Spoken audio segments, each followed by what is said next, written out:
Good morning, ladies and gentlemen. My name is Frank Zaccari. I want to thank you for your comments and your questions following the first of our three town hall meetings that we've had so far. As we say every week, ladies and gentlemen, remember this: none of us are in this alone. The secret to walking on water is to know where the rocks are. And again, today, my partner Mark Maes and I will show you where some of these rocks are.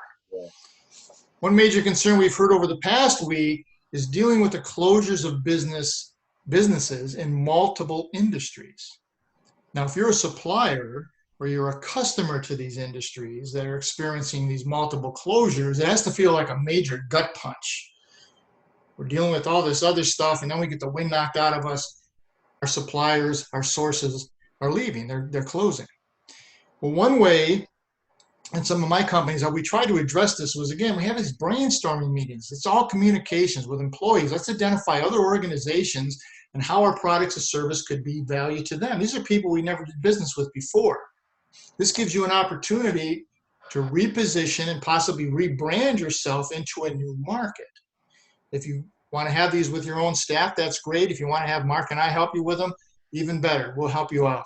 Mark, you've been with customers for many, many years, and you've been through these kinds of things multiple times. What's worked for you?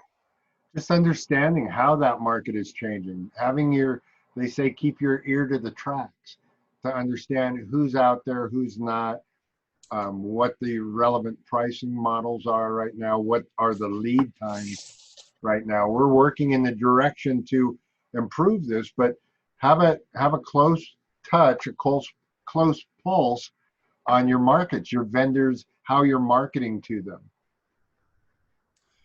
Some of the things you're going to look at is what we're seeing here is a changing market demand. Yes. Yeah. The customers you had before may not be your customers going forward.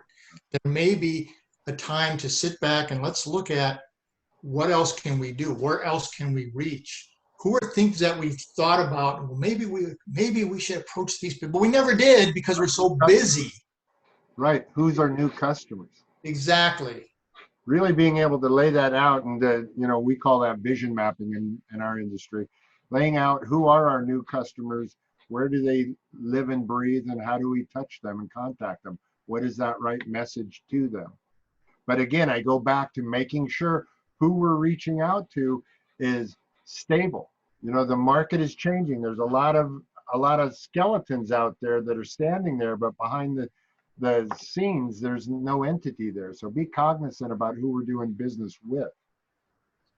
This is where your own internal networking is going to come into place, and that support system that you have built over time.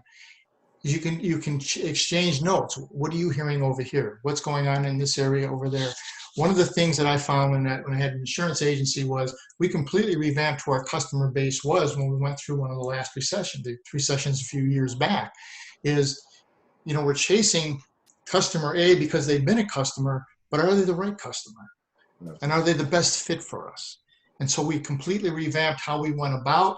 And as we came out of the recession, we were ready. We had the plan in place, we had the verbiage in place, we had the training in place, and then we went off and took off and basically the business changed. We had a whole different set of customers who were a better set of customers for us. Yes. Yeah. The element that's added to this is the need.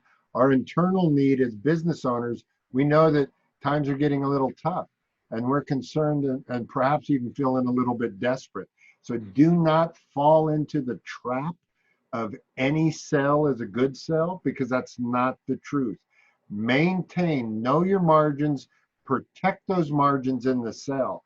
Don't book a sell just to get a sell. If you're going to book a sell, make sure it's got the margin and protect the margin all the way through. We've had some cases. I have a radio show every week called Life Altering Events, and one of the people did a promotion on the show, and they said basically, if you, as a result of this, if you're coming to the radio show and you buy one, you get a second one for 50% off. So you can have incentives and programs like that to reach out and touch new areas and new people. Once they see what you're capable of doing, now you have another relationship that you can expand upon. Absolutely. But again, to me, the economics of business, that has a a cost factor. It's just a different label. Maybe that's more, we understand in the small business level, is sweat equity.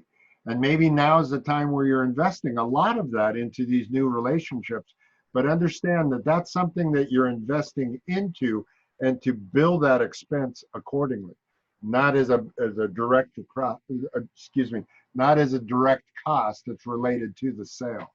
Absolutely. Absolutely. So, ladies and gentlemen, I hope we've shown you where some rocks are today. Check the information at the end of this town hall. There's some websites and locations that you can go to for help. And as we say every week, ladies and gentlemen, remember 3 things in hard times: look up, get up, never, ever give up. Any last words, Mark? Absolutely. As always, I say the body follows the head. So make sure you keep your mind right. And that starts with your heart. So be cognizant about what you're listening to, be cognizant about what you're speaking out, and be aware of the team and the people around you, and lift them up. Don't push them down. Ladies and gentlemen, thank you for tuning in. We'll talk to you next time. Thank you. Thank you.